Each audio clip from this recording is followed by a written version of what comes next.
I'm going to lose, well, we've seen it, yes. I'm going to lose my arm, and you've become a ghoul, so we're going to give this hoagie to you, and you pretend it's my arm, and you just eat the hoagie. Was it with a lots? hoagie? Yes, it was, Yeah. it was a hoagie. What was on it? Chocolate syrup? Or? Chocolate syrup. Bosco. Bosco. Yeah. Pretend it's Daddy's arm and eat it.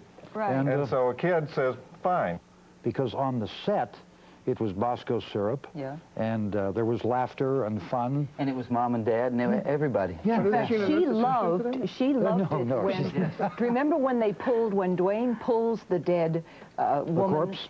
The skull that we see? At the top of the steps. And pulled the corpse away. Yes. She lay down on the floor, right. we covered her with the carpet, and we pulled her away. So that's Kyra. That was also my daughter, Kyra. Oh, you mean she was in the carpet? Yeah. Oh, yes.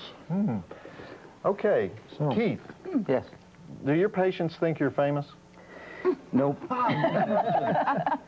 They just think I'm good. Okay. Oh, look at All the right. hand. Okay, Tom, we're about to watch your version of Night of the Living Dead, finally, your remade version, which George Romero worked with you on. He produced and did the screenplay. How much did you want your actors to resemble the actors from the original movie?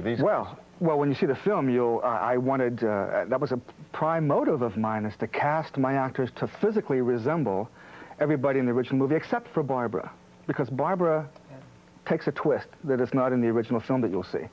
And also, the actress that I wanted does not resemble Barbara. So those two reasons, that's the only difference is Barbara. But everyone else, as you'll see, resembles the original cast. I didn't want the audience to feel a separation. I wanted to get to involve them. And the movie is so famous and everyone's so familiar with it. It was almost too famous. Exactly. Yeah. The more the people look like the original cast, I thought that I would be ahead of the game by doing that. Yeah. Now, when you first announced this, I think a lot of people said, you know, why remake a classic movie? Because people thought it would be like remaking Psycho or something. So how did that come about? And did you have doubts about whether to do that? No, I didn't care at all. Oh, okay. I didn't care. Why should I care if somebody says, well, why are you making it? Well, there's a lot of reasons why we're making it. They remake classics all the time.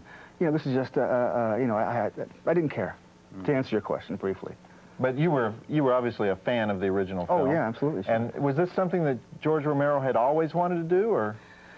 I can't answer for George. I don't know. I think he was shopping some projects around, and he was able to raise money for the title of Night of the Living Dead. You know? Okay. Well, I have to admit, I was one of those doubters at first. I thought, how can you remake this movie? But you convinced me, because with color and special effects that you put in that they didn't have the advantage of in the first movie, and zombies that are really, you know, kind of out-zombie the original zombies, and you changed the story just enough to keep us going there, and I don't want to give that away, but we can get to that later if you want. Okay, we'll talk about that after the movie, but what do you guys think of the remake? Have you all seen the remake? I was nervous going to see it.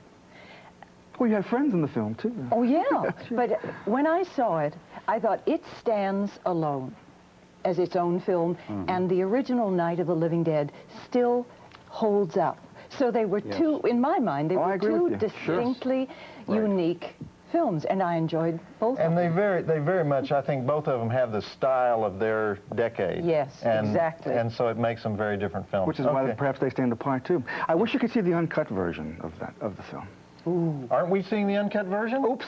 We almost always show the uncut version. This is the released version. No, that doesn't mean the uncut. It doesn't exist. An uncut version does not exist except for my library. Oh, I see. Okay. I'm talking about pre-credits, pre-music. Oh, okay. So sorry, we can't show you the uncut version. Did we show the nude in our version, the original? Yes. That's right, we did. That was the uncut version. And don't worry, there's nudity in ours too. Okay. I don't think that was the This one we're about to see is rated R. Check it out. We'll be back one more time with the Night of the Living Dead 25th anniversary reunion.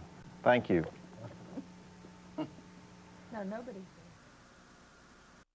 Well, there it is, a first on cable, Night of the Living Dead, both versions, 1968 and 1990, back-to-back in one double feature. And with me are the people that made it possible.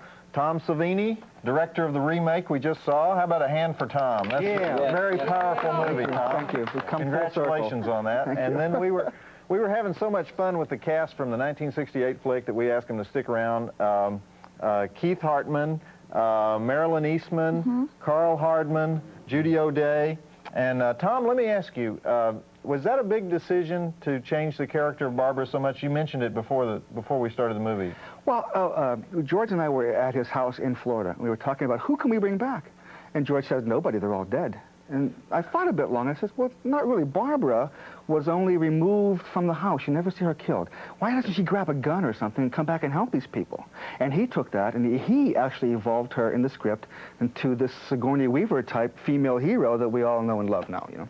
Do you guys like horror movies, or did you just happen to get involved with a horror movie? Marilyn, I know since you're an opera singer, a world pretty far removed from I thought you were with the Civic Light Opera. Yes, but that doesn't mean... You don't That sing? means you're loud. That just... Sing for us. You gotta be loud. You know, that doesn't mean you can sing. Well, you don't, I'll put it this way, you don't strike me as a horror movie fan.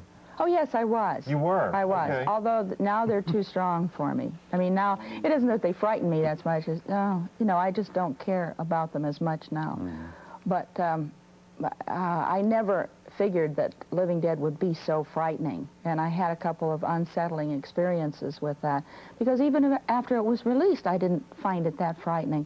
But I remember taking my kids and some of their friends to see it when it played at a local theater, and turning and looking at the little boy sitting next to me, who was a neighbor, and he was terror-stricken. And I felt so bad because I had brought him to see this, and I didn't really expect it to have that effect on him. But he probably got home and said, Mom, I was terror-stricken. It was neat. I don't know. But he was genuinely afraid. But that's exactly the kind of reaction my children had. And they looked at me and they said, Dad, I can't believe it. This happened to you, didn't it? I said, no, that's a film. They thought it was reality. Yes, yes, they did when they first, I mean, they were younger when they first saw it. Not 14 and 12, but, you know. Well, my daughter is 7, and every time we go to see a horror movie like Dracula, she wants to go back like 2 or 3 times, and we'll sit there, and she's 7, and she'll go, oh, no, that's gelatin, right? Now, is that human hair or yak hair? Well, growing up in your house. Well, exactly. Sure. You know what my kid said? My kid said, Mom, when he knocked you out, you crossed your eyes. So did this movie change your lives in a way? Oh, yes. Yes? Yes, I think so. How? It's, No, that's your question.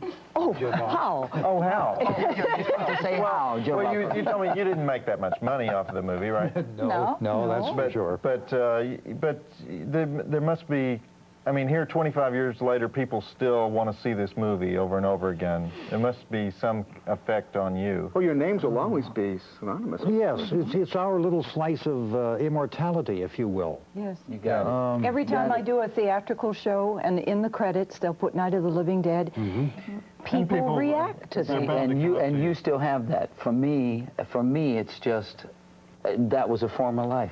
Well, where are you in North Carolina? Right outside of Raleigh, North Carolina. Hey, Terry. we're on TV there. Now they're not going to leave you alone after this. Yeah. Okay, well, listen, I want to thank everybody for being here. This has been a great thrill for me. Y'all hang in there, make another one. We need more Pittsburgh movies. Yes, we're trying, Ready believe to me. do it, Igor. I'm ready. Next week on Drive-In Theater, which is Christmas weekend, by the way, we'll have a couple of excellent pictures from Full Moon Entertainment. Actually, 2 of the best ones that Full Moon has ever made. Doll Man, a comic action fantasy starring Tim Thomerson as a super cop from the planet Arturos, who travels 10,000 light years by mistake and lands in the South Bronx. And our second feature is The Pit and the Pendulum, the Stuart Gordon version, with Lance Henriksen as Torquemada, the impotent religious zealot and torturer, both 4-star movies, so check them out with us.